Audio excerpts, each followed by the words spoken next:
Today, we're heading to East Asia, and specifically, we're checking out a car that's not only tiny, but also incredibly powerful, sharp, and agile. That car is none other than the Civic Type R. Today, we're testing and reviewing the 2023 model, the FL5. Our tests, as usual, will include the 0 to 100 kilometers per hour and braking tests, the suspension test, the handling test, and the exciting crash test.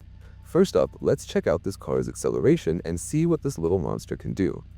This car has just a 2.0-liter 4-cylinder turbocharged engine, but with this engine, the Japanese have managed to make it produce 315 horsepower and 420 newton-meters of torque.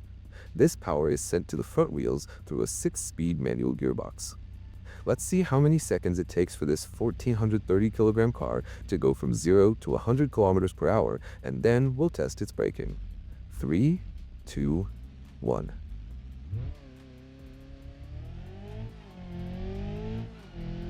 Wow, the car has a really great launch, and what a sound from this engine.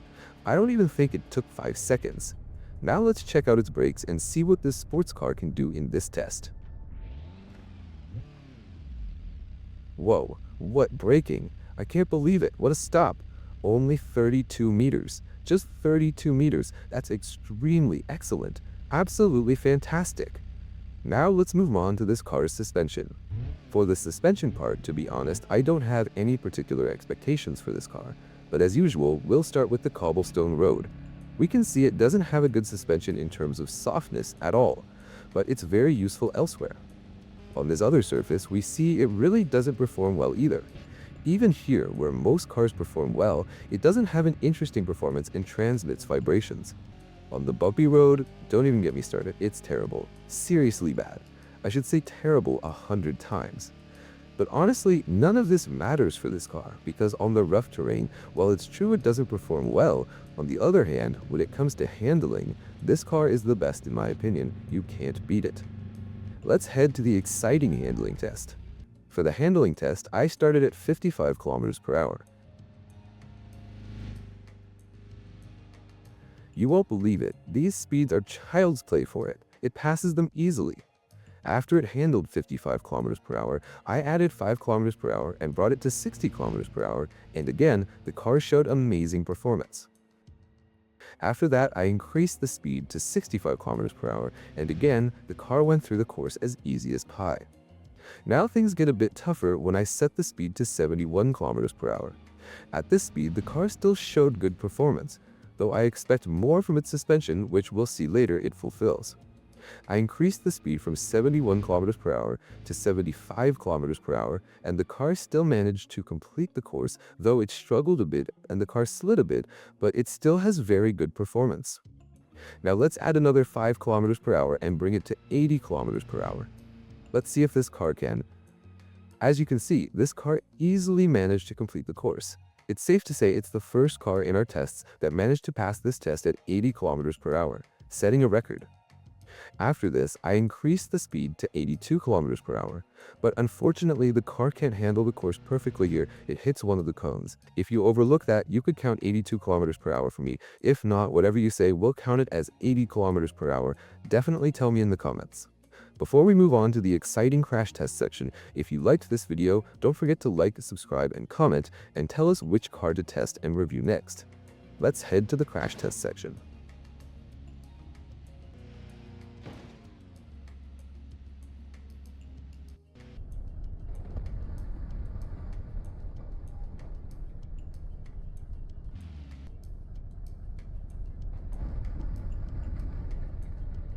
In the frontal offset 50% crash test, the car performs really well, no more, no less than expected.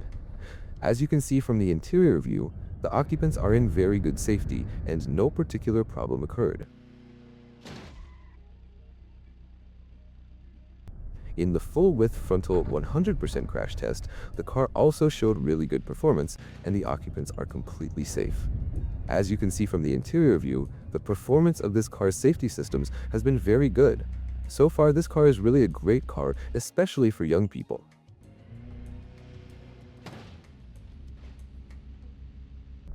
In the head-on collision test, both cars perform really well, though ignore this particular thing. It's as if it doesn't exist. I don't even know what this is. It seems like a bug maybe, but in general, the cars performed excellently.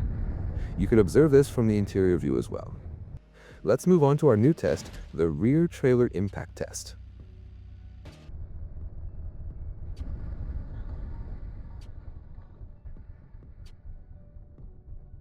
We see the car once again manage to pass this test very, very well and show its safety. After this test, we go to the hard part of the test, the side impact crash test. This is where an obstacle must hit the side of the car at 50 kilometers per hour to see how the car's B-pillar performs. As you can see, the car showed a relatively good performance. While it doesn't look great from the outside, when you look from the interior view, you see that the occupants are in relatively appropriate safety and no major problem occur. Well, that was it for the Civic Type R. Of course, I'm not done with it just in this video. I'll be working with it in future videos too, which you'll see later. Don't forget to like and subscribe. Until the next video, goodbye for now.